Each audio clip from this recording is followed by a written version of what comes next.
In the 17th century, when the rest of Europe reeled under an acute crisis, England gradually rose to power and prosperity. During the 17th century crisis, England created the necessary preconditions which were essential for the breakthrough into the capitalist mode of production. Even though London became the hub of economic activities, the foundation of the prosperity was laid by an agricultural revolution. One must keep in mind that from the 15th century onwards, England was, or the capitalist farmers, or let's talk about the landed aristocracy, was actually successful in increasing the extent of their farmlands. So you have bigger farmlands in England compared to the rest of Europe. And a process which started in the 15th century witnessed its high water mark during the 17th century, largely because of the Civil War. Whatever impediments were there in the way of the acquisition of large landed estates were removed during the Civil War. And we find in England about, say, 70 to 75% of the arable land actually brought under the plough, where we have large landed estates and not the segregated small landed properties that existed in continental Europe. Historians have identified enclosure, mechanization, four-field crop rotation, and selective breeding as primary causes for the remarkable increase in agricultural productivity. What happened was this, that the land or the extent of the landed estates in England increased because the very small farmers with a very limited land were in no position to retain those small holdings. They were forced to sell those small holdings, and eventually we find what is called capitalist farming in England. In the open field system, large tracts of land had common ownership. Farmers cultivated on separate strips of land in these tracts and split up the produce after the harvest. In the 15th and 16th centuries, some of the common fields in Britain were enclosed into individually owned fields. This led to farmers losing their land and their grazing rights, and left many impoverished. Now one might raise the question that where the landed aristocracy was concerned, they must have pressurized the tenants to pay them exorbitant rents. This is true. But one must also keep in mind the fact that the tenants actually evolved into capitalist tenants, whereby they introduced various changes and various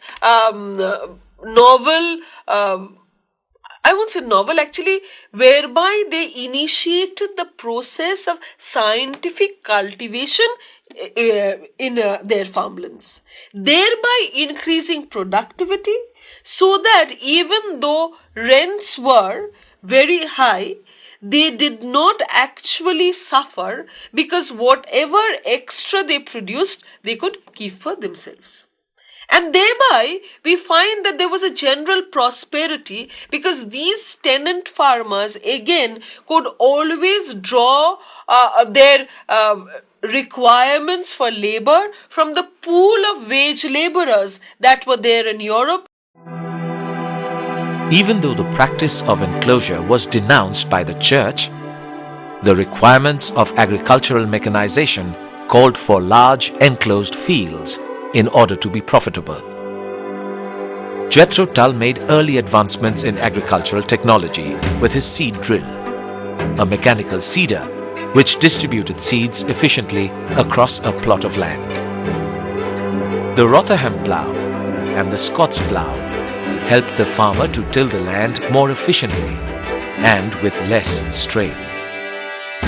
The English farmer was quick to react to these changes which was occurring not only in England, but of course in England, but in the rest of Europe.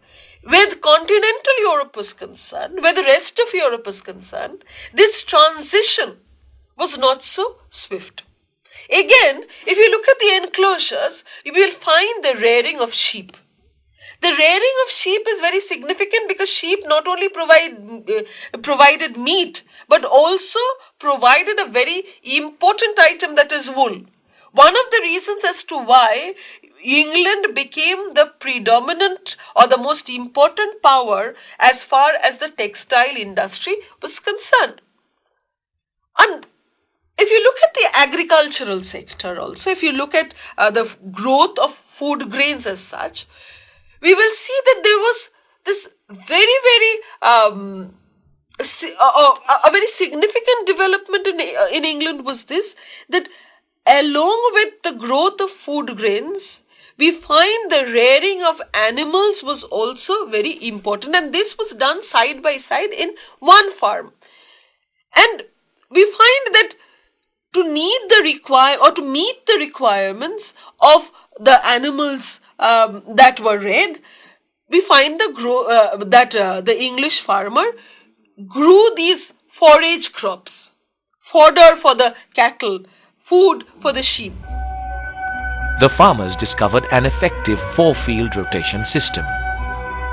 In the season when land was left fallow, they grew turnip and clover. Clover was an agent in improving soil fertility by fixing nitrogen. It was also an ideal fodder crop. So the improved grain production simultaneously increased livestock production. In fact, a very significant system is the Norfolk system, whereby we find that it was a 4-yearly sequence. It was a 4-yearly sequence. The first year was grown wheat, the second year turnip, the third year barley, and the fourth year clover. What is the significance of crop rotation? The crops that are grown, if you grow the same type of crops, then the soil nutrients that are used are the same. So the fertility of the soil decreases. But if you rotate crops, because each crop requires different soil nutrients, then what happens is this, that if you grow, say, barley in the second year, then say a turnip in the third year, what happens is this, that the soil fertility returns. So crop rotation has this advantage, and again, forage crops are nitrogen fixers. They fix the nitrogen of the soil and thereby they increase the fertility of the soil. Farmers could grow more livestock because there was more food of higher quality, and the manure was an excellent fertilizer. So they could have even more productive crops. Villages that had earlier been happy to be merely self-sufficient now began to look to produce for the market. The changes involved the adoption of a new capitalist business ethic by the farmers. Better transport facilities also played a part. It became easier for farmers to transport grains to the market. Where the Marxists and the Neo-Malthusians are concerned, they also emphasized the social differentiation in land.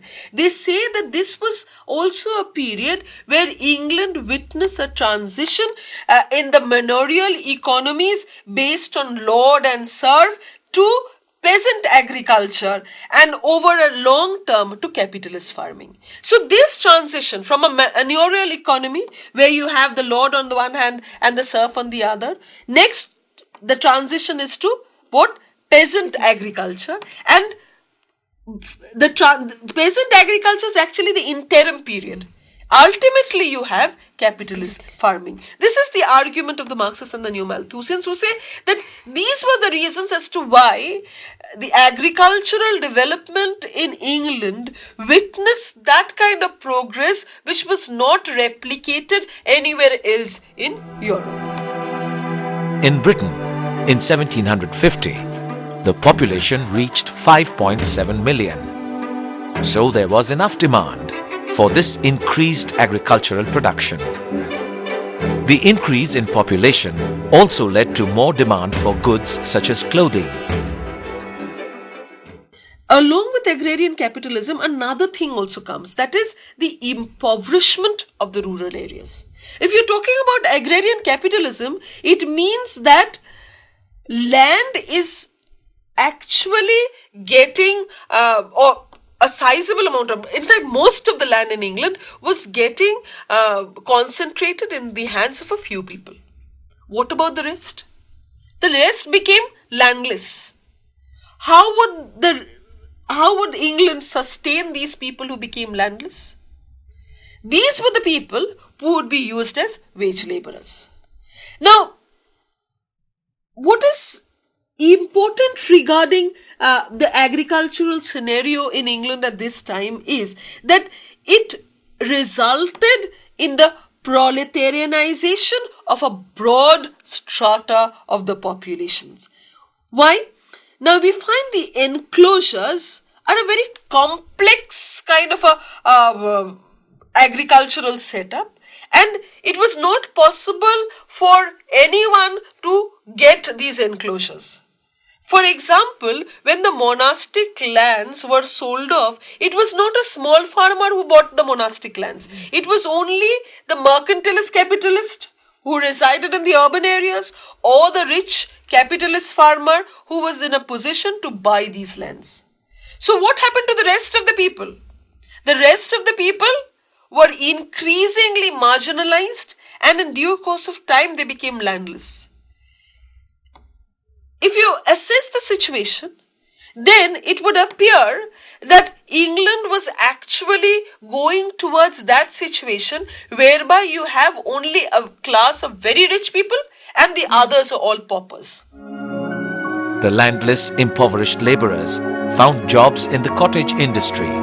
That was a stepping stone to the Industrial Revolution. Ma'am এই সময় তো ইংল্যান্ডের শহরাঞ্চলে শিল্প বাণিজ্যের বেশ বিকাশ ঘটেছে, তো ম্যাম গ্রামাঞ্চলে যারা কৃষিকাজ করে বা যারা ওয়েজ লেবারার্স তাদের মধ্যে মানে শহরাঞ্চলে চলে যাওয়ার কি কোনো প্রবণতা দেখা দিচ্ছে না? There were rural industries also. If you look at the rural industries, I was actually coming to that. The rural industries came, or rather, along with agriculture, there existed industries which were formed during that time, which is called the period of proto-industrialization. Now, one of the reasons as to why the countryside in England prospered as far as industrialization is concerned is because the industrialization in the rural areas were mostly agro-based industries. If you look at textile industry, or if you look at, say, wool, let's talk about wool. Now what happens? The sheep are reared in enclosures. Now you have to shear the wool, shear the sheep, you shear them, you wash them. Where do you wash them? You can't take them to the city and wash them. So you need to have a factory near a water body, which is generally much more convenient in the rural areas. So you have the development of the primary woolen industry in the village. To clean wool, to shear sheep, you need labor. How will you get it? In France, this is not possible. Why? Because they're very small holdings. No one would leave their land to go and shear sheep. In England, this is possible. Why? Because I have said that most of the land, 70 to 75% of the land in England by the 17th century had come under capitalist farmers. What about the rest of the population? Where would they go? They were the ones who would be engaged in these professions. Of course, during the Industrial Revolution, one of the reasons as to why England witnessed the Industrial Revolution first in Europe was because you had this sizable wage labor to fall back on. Now, when the rural industries were exhausted, what would you have? You would have these people all going to London or the urban centers to they would be employed by the various industries. Yes, what the changes that occurred in the agrarian sector were instrumental in creating a labor force which could be used by the industrialists or which could be used by the capitalists in their industrial enterprises later on. The British Agricultural Revolution was the cause of drastic changes in the lives of British women. Earlier, women worked alongside their husbands in the fields. The increased efficiency of this new machinery, along with the fact that this new machinery was often heavier and difficult for a woman to work, made the role of women redundant in the agricultural fields. Women were relegated to playing secondary roles in society. To supplement the family's income, many went into cottage industries. Others became domestic servants or were forced into professions such as prostitution. This new limited role of women. The crisis of production, according to Marxist historians, was a general phenomenon throughout Europe. It was not, of course, only concentrated, or it was not only something which was seen in England, it was seen throughout Europe. But it was only in England, this is very significant, this is only in England, according to Marxist historians, that the forces of capitalism, owing to their greater development and representation in Parliament, something that was not witnessed elsewhere in Europe, were able to triumph. So why is it that if there was a general crisis in production throughout Europe, why is it that in England the manifestation of this crisis was very different from the rest of Europe? That was precisely because England was in a situation because of I won't say representative government, but because of the preponderance of the Parliament in England and the development of the capitalist classes and their representation in Parliament, that we find the growth and development of the capitalist farmers in England something which was not witnessed in rest of Europe. And this led to what we are calling the development in the production process, where we find a revolution or where we find a change in the mode of production, whereby from a peasant agriculture there is this transformation into capitalist farming or capitalist agriculture. Another very significant development as far as England is concerned is the development of the home market. Now, when we're talking about the production for mass consumption, we are talking about a demand that is created in the home market. How is a demand how is demand created in the home market? The fact is that by the time you come to the 17th century, you will find remunerations being made in cash. Cash purchases also are being made.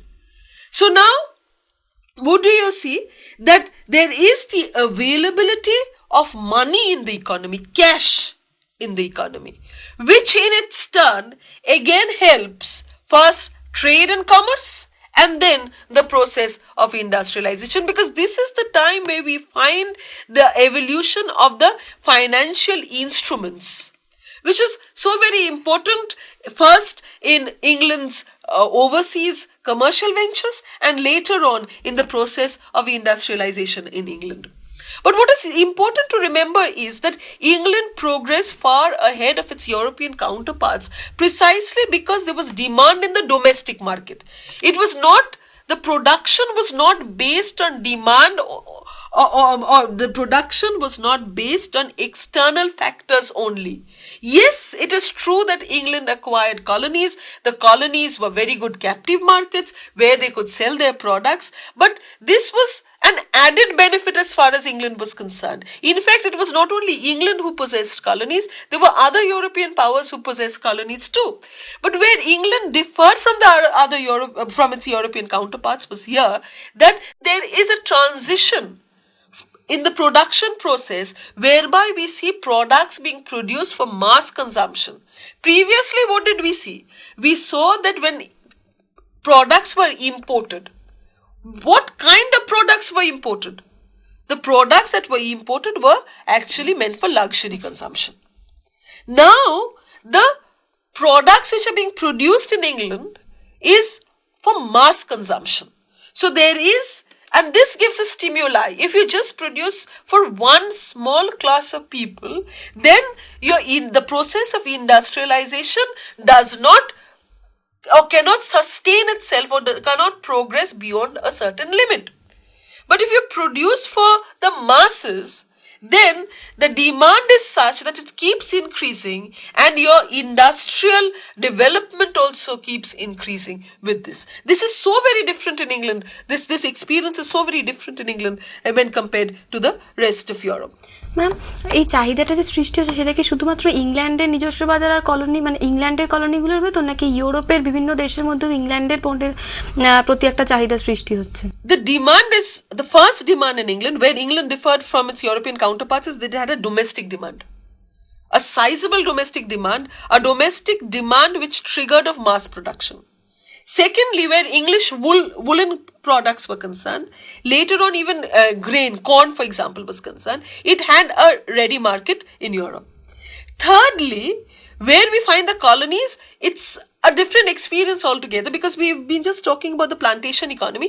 Where the plantation economy is concerned, you are assured of raw materials, and where the captive market is concerned, you are assured of selling your goods there. But this is something which the whole of Europe, it should be the same, the case should be the same with the whole of Europe.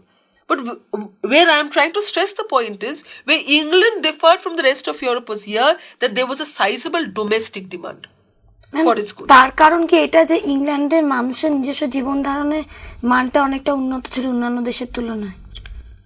Precisely. When we're talking about capitalist farming, when we're talking about prosperity, there's a general prosperity in England. Prosperity which is actually triggered by capitalist farming, where you find an increase in the productive levels. So there is greater availability of goods. And if you think that because of capitalist farming, there is a sizable section of the population which is unemployed, then we think wrong. Because even prior to the capitalist development of farming, we were talking about proto-industrialization.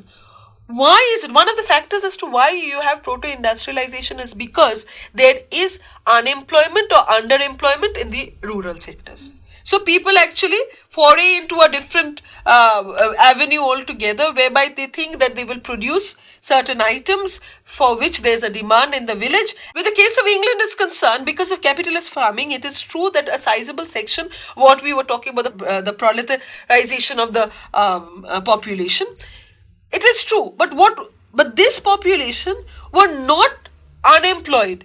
They were absorbed in the various ventures, industrial ventures, as well as in the process of farming in England. So they were not employed. And as there was prosperity in agriculture, obviously wages also rose. And if the population in the 17th century declined due to warfare, due to diseases, then what happens? There's a dearth of wage labor. And if there's a dearth of wage labor, then obviously wages is going to increase. So there is availability of money. There's availability, or there is a greater purchasing power of the people. Not only this, there is a significant turn towards the cash economy, where we find the evolution of the financial instruments. In fact, in due course of time, after Amsterdam, London would become the financial capital of the world. And this is, according to historians, or the point that I'm trying to stress is that the breakthrough, where England achieved the breakthrough in comparison to the other European powers, was this, that the breakthrough was in the rural sector, in the rural social structure, which was conducive to mass production. It was not only production of luxury items, not only production for only one, say the aristocracy or the rich farmers. It was also production for the general mass of the people. This was where England differed from the rest of Europe. And that is why we find that one triggers the other. You have capitalist farming in England. Along with this, you have the agricultural revolution, then the commercial revolution, and eventually all these leading to the industrial revolution. The Industrial Revolution catapulted England to a position of preeminence among the nations of the world. On the strength of this revolution, it gradually built up an empire where the sun reportedly never set. The creation of the nation state actually did not hamper the progress of agriculture and industrialization in England as it did in the various continental countries. But it also degraded the quality of life of a large number of people.